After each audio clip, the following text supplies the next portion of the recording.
cắt 2 tầng, 2 làn độc lập, giao cắt dài 700.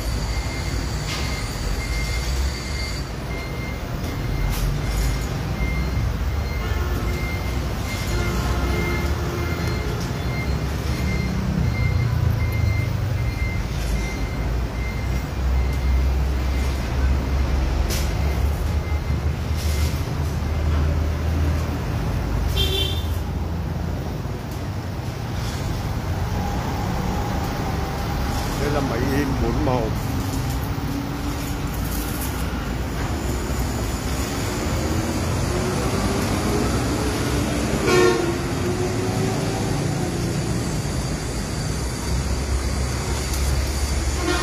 Máy phổi 2 đầu. Kia là máy phổi 1 đầu.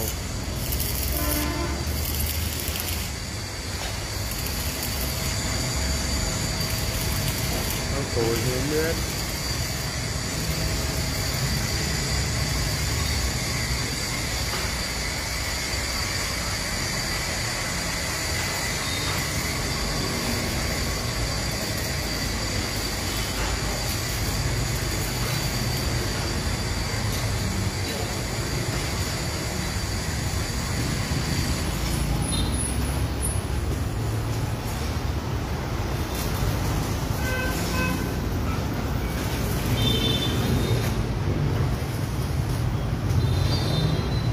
Tắt mic tôi, tắt